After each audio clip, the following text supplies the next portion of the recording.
करेंगे objective questions based on real numbers. Question number 1 है the exponent of 2 in the prime factorization of 144 is. Option A is 4, option B is 5, option C is 6 and option D is 3। देखो prime factorisation करो 144 की, 2 से divide करेंगे, 2 7 the 14, 2 2 the 4, again 2 से divide करेंगे, 2 3 the 6, 2 6 the 12, again 2 से 2 18 the 36, again 2 से 2 9 the 18, अभी 3 से डिवाइड होगा, 3 3 द 9, 3 1 द 3। तो प्राइम फैक्टराइजेशन क्या होगी, 2 into 2 into 2 into 2 into 3 into 3। इसको क्या लिख सकते हैं, देखो प्रोडक्ट में base same power add, 2 raise to power 4 into 3 raise to power 2। यहाँ पे हमसे पूछा है एक्सपोनेंट ऑफ 2, एक्सपोनेंट मतलब पावर, 2 की पावर कितनी है 4, ऑप्शन ए इज करेक्ट। अगर पूछा होता एक्सपोनेंट ऑफ 3 तो आंसर होता 2। क्वेश्चन नंबर 2 है the LCM of 2 numbers is 1200, which of the following cannot be their HCF? Option A is 600, option B is 500, option C is 400 and option D is 200। LCM दिया है 1200, हमें ये बताना है इन 4 option में से कौन सा HCF नहीं हो सकता। तो देखो जो HCF होता है वो LCM का फैक्टर होता है। फैक्टर मतलब फैक्टर किसको बोलते हैं, जो नंबर को कंप्लीटली डिवाइड करता है। तो यहाँ पे वो नंबर जो इसको कंप्लीटली डिवाइड ना करे उसको हम बोलेंगे कि ये इसका HCF नहीं हो सकता। तो देखो यहाँ पे 600 कंप्लीटली डिवाइड करेगा, 500 इसको कंप्लीटली डिवाइड नहीं करेगा, तो 500 इसका HCF नहीं हो सकता। बाकी सारे नंबर्स 400 भी डिवाइड करता है और 200 भी डिवाइड करता है, तो option B is correct. Question number 3 है if n is equal to 2 raise to power 3 into 3 raised to power 4 into 5 raised to power 4 into 7, then the number of consecutive zeros in n where n is a natural number is। देखो n हमारे पास है 2 raised to power 3 into 3 raised to power 4 into 5 raised to power 4 into 7। तो यहाँ पे जब भी हमें consecutive zeros बतानी हो तो हम क्या करेंगे, देखेंगे क्या इसके 2 और 5 फैक्टर है। देखो यहाँ पे 2 और 5 इसके फैक्टर है, तो 2 की पावर समथिंग, 5 की पावर समथिंग। तो बेटा कॉन्जिक्यूटिव जीरोस होती है 5 और 2 में जो मिनिमम पावर है, जैसे यहाँ पे 2 की पावर 3 है और यहाँ पे 5 की पावर 4 है, तो मिनिमम ऑफ 3 एंड 4, तो मिनिमम कितना है 3, तो कॉन्जिक्यूटिव जीरोस कितनी होंगी 3, क्योंकि खुद देखो 2 इंटू 2 इंटू 2, इनको 10 बनाने के लिए मुझे 5 3 चाहिए, तो 5 इंटू 5 इंटू 5, तो कॉन्जिक्यूटिव जीरोस कितनी आ जाएंगी 3। Option B is correct. Question number 4 है the sum of the exponents of the prime factors in the prime factorization of 196 is. Option A is 1, option B is 2, option C is 3 and option D is 4। देखो हमें क्या करना है, 196 के prime factor करने हैं और जो प्राइम फैक्टर आए उनका एक्सपोनेंट देखना, उसका सम हमें बताना है। तो देखो सबसे पहले हम 196 के प्राइम फैक्टर करेंगे, 2 से डिवाइड करो, 298 द 196, अगेन 2 से 249 द 98, अब 7 से 7 7 द 49, तो प्राइम फैक्टर कितने बन गए 2 इंटू 2 इंटू 7 इंटू 7, प्रोडक्ट में base same power add, 2 raise to power 2 into 7 raise to power 2। अब हमें एक्सपोनेंट का सम करना है, तो एक्सपोनेंट क्या है 2 एंड 2, सम हो गया 2 plus 2 is equal to 4। Option D is correct. Question number 5 है the number of decimal places after which the decimal expansion of the rational number 23 upon 2 raised to power 2 into 5 will terminate is। Option A is 1, option B is 2, option C is 3 and option D is 4। देखो अगर denominator 2 raise to power something into 5 raise to power something में हो तो rational number terminate करेगा, M और N को देखेंगे, maximum of M and N, 2 की पावर देखो, 5 की पावर देखो, उनमें जो मैक्सिमम नंबर है उतने डेसिमल प्लेसेस के बाद ये टर्मिनेट कर जाएगा।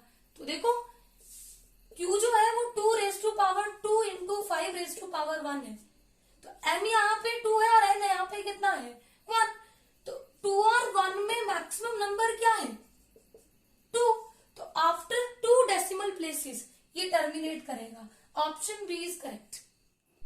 क्वेश्चन नंबर 6 है if 2 positive integers a and b are expressible in the form a is equal to p into q square and b is equal to p cube into q, p and q being prime numbers, then LCM of a and b is option A is p cube, option B is p cube into q cube, option C is p cube into q square and option D is p square into q square।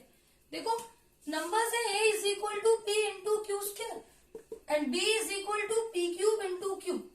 अब LCM हमें जब भी निकालना हो तो हम क्या करते हैं, देखो यहाँ पे p की पावर 1, यहाँ पे p की पावर 3, तो एलसीएम में p की मैक्सिमम पावर कितनी है p क्यूब इंटू यहाँ q स्क्वायर और यहाँ पे कितना है q, तो मैक्सिमम पावर कितनी है q स्क्वायर। एलसीएम कितना हो गया p cube into q square. Option C is correct. अब क्वेश्चन नंबर 7 है if a is equal to p into q square, b is equal to p cube into q, p and q being prime numbers, then HCF of a and b is। अब देखो numbers हमारे पास यही है, अब हमें निकालना है HCF। तो HCF में हम क्या करेंगे, यहाँ पे p की पावर 1, यहाँ पे p की पावर 3, तो HCF में हम मिनिमम पावर लिखते हैं p की पावर 1 इंटू q की मिनिमम पावर कितनी है q रेज टू पावर 1। तो HCF कितना हो गया p into q। Option A is correct. Question number 8 है HCF of 95 and 152 is option A is 57, option B is 1, option C is 19 and option D is 38। देखो HCF निकालना है highest common factor, तो prime factor करेंगे 95 के 5 से cut होगा, उसके बाद प्राइम फैक्टर निकालेंगे 152, यूनिट प्लेस पे 2 है तो 2 से कट होगा, अगेन 2 से, अगेन 2 से, और 19 प्राइम नंबर है ये 19 से जाएगा। 95 को हम लिख सकते हैं 5 इंटू 19 और 152 को लिख सकते हैं 2 इंटू 2 इंटू 2 इंटू 19। अब देखो हमें बताना है HCF, HCF मतलब हाईएस्ट कॉमन फैक्टर, तो कॉमन फैक्टर क्या है सिर्फ और सिर्फ 19, तो HCF क्या हो गया 19। Option C is correct. Question number 9 है when 2 raised to power 256 is divisible by 17, the remainder would be option A is 1, option B is 16, option C is 14, option D is none of these। तो देखो हमें 2 raised to power 256 को divide करना है 17 से और reminder बताना है। तो देखो जब भी हम a raise to power n को a प्लस 1 से डिवाइड करें, इफ n इज इवन तो देयरफॉर रिमाइंडर उस केस में होता है 1, और अगर हमारे पास n इज ऑड, अगर n ऑड हो तो रिमाइंडर होता है a। देखो यहां पे इसको मैं क्या लिख सकती हूँ 2 raise to power 4 whole raise to power 64। देखो पावर के ऊपर पावर आपस में क्या होती है मल्टीप्लाई, और इसको लिखूंगी 2 रेज टू पावर 4 16 प्लस 1, इसको क्या लिख सकती हूँ 16 raise to power 64 upon 16 plus 1। अब देखो a raise to power n 16 raise to power n, इसको डिवाइड कर रहे हैं 16 प्लस 1 और n कितना है 64। 64 क्या है इवन, और 64 अगर इवन है तो रिमाइंडर कितना होगा 1। Option A is correct. अगर मान लो यहाँ पे ऑड नंबर होता 64 के प्लेस पे, चाहे 65 होता 67 होता 103 होता कुछ भी होता, तो उस केस में रिमाइंडर होता ए मतलब 16। क्वेश्चन नंबर 10 है if HCF of 26 and 169 is equal to 13, then LCM of 26 and 169 is option A is 26, option B is 52, option C is 338 and option D is 13। देखो, we know that LCM into HCF of two numbers is equal to product of two numbers। ये result सिर्फ और सिर्फ two numbers के लिए applicable है। तो LCM कितना दिया है नहीं पता, यही तो हमसे पूछा है। इनटू एचसीएफ कितना दिया है 13, और दो नंबर्स हमारे पास क्या है 26 इंटू 169। अब हमें चाहिए एलसीएम। 13 एलसीएम के साथ मल्टीप्लाई, तो राइट हैंड साइड में होगा डिवाइड। अब देखो 13 1 था 13, 13 13 था 169। अब 26 into 13 that is equal to 338। तो एलसीएम कितना हो गया 338। Option C is correct. I hope ये सारे क्वेश्चंस आपको अच्छे से क्लियर होंगे। Please subscribe my channel for new videos. Thank you.